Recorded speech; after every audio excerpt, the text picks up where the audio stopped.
भगवान परशुराम की बराबरी करना राहुल गांधी जी को काफी महंगा पड़ेगा। बुद्धि पर पत्थर पड़ गया है। जो सनातन विरोधी है, जो वो कैसे भगवान परशुराम की बराबरी के बारे में सोच भी सकता है।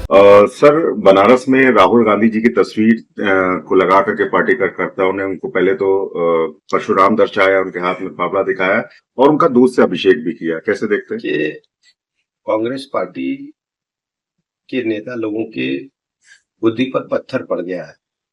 भगवान परशुराम भगवान विष्णु के अवतार है। भगवान परशुराम की बराबरी करना राहुल गांधी जी को काफी महंगा पड़ेगा। ये हो ही नहीं सकता।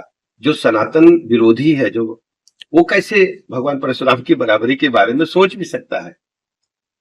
राहुल गांधी जी अच्छी तरह जानते हैं, उनके वंशजों ने ही गोपाष्टमी के दिन गौ रक्षकों पर, संतों पर लाठियां और गोलियां चलवा करके नई दिल्ली को, संसद भवन के आसपास को खून से रंगने का काम किया था। और इन्हीं के वंशजों ने, इन्हीं के सरकार ने भगवान राम को काल्पनिक माना था। और इन्हीं के लोगों ने सनातन संस्कृत को कभी स्वीकार नहीं किया। और राहुल गांधी जी के बारे में आप क्या कहेंगे? जब ये बिहार गए तो उस दिन देवोत्थान एकादशी थी। उस दिन जाकर के तालाब में कूद गए, मछलियां मारने लगे। राहुल गांधी जी, कृपया अपने बारे में आत्ममंथन करिए कि आप हमेशा सनातन संस्कृत को चोट पहुंचाते रहे हैं और कैसे भगवान परशुराम की बराबरी कर सकते हैं। भगवान परशुराम इस दुनिया को, सनातन संस्कृत को स्थापित ही नहीं किया है, उन्होंने न्याय दिलाने का काम किया है। और आपके पास इस प्रकार का कहीं कोई उदाहरण या वाकया नहीं है कि सनातन धर्म के साथ आप कभी खड़े हो। आपने तुष्टीकरण की पॉलिटिक्स की है। आपको देश के लोगों से क्षमा मांगना चाहिए और मैं ईश्वर से प्रार्थना करता हूं कि इन्हें भगवान सद्बुद्धि दे। भगवान परशुराम की बराबरी कभी भी कांग्रेसी या राहुल गांधी जी नहीं कर सकते।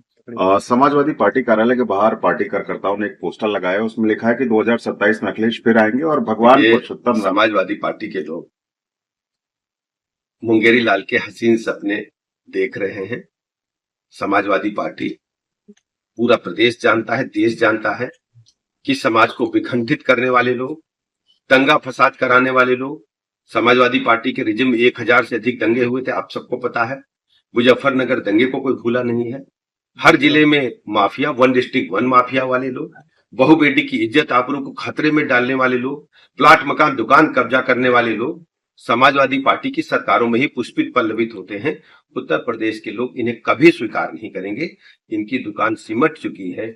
ये केवल जाति और धर्म के आधार पर चलने वाली पार्टियां हैं।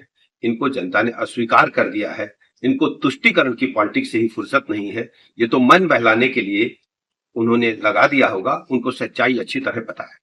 सर, एक तरफ हम लोग देख रहे हैं कि समाजवादी पार्टी के कई नेता एनडीए ज्वाइन करना चाहते हैं, लेकिन अखिलेश यादव ऐसा कह रहे हैं कि एनडीए दल के लोग टिकट बेच रहे हैं। देखिए, कौन क्या कर रहा है मुझे जानकारी नहीं है। भारतीय जनता पार्टी माननीय प्रधानमंत्री नरेंद्र मोदी जी के सबका साथ, सबका विकास, सबके विश्वास के आधार पर गरीब कल्याण योजनाओं को जन जन तक ले गई है। हमारा इंफ्रास्ट्रक्चर वर्ल्ड क्लास बन करके तैयार हुआ है। चाहे रोड कनेक्टिविटी हो, रेलवे कनेक्टिविटी हो, एयर कनेक्टिविटी हो, प्रति व्यक्ति आय हमारी 3 गुनी से अधिक हो चुकी है। और सबसे बड़ी बात है कि हमारा जो जीडीपी है लगातार आगे बढ़ रहा है। हर स्थिति में माननीय मोदी जी ने दुनिया के सामने ये सिद्ध कर दिया है कि सर्वाधिक लोकप्रिय नेता ऐसे ही नहीं है। भारत के लोगों, करोड़ों लोगों के घर घर के वो अभिभावक के रूप में स्थापित हो चुके हैं।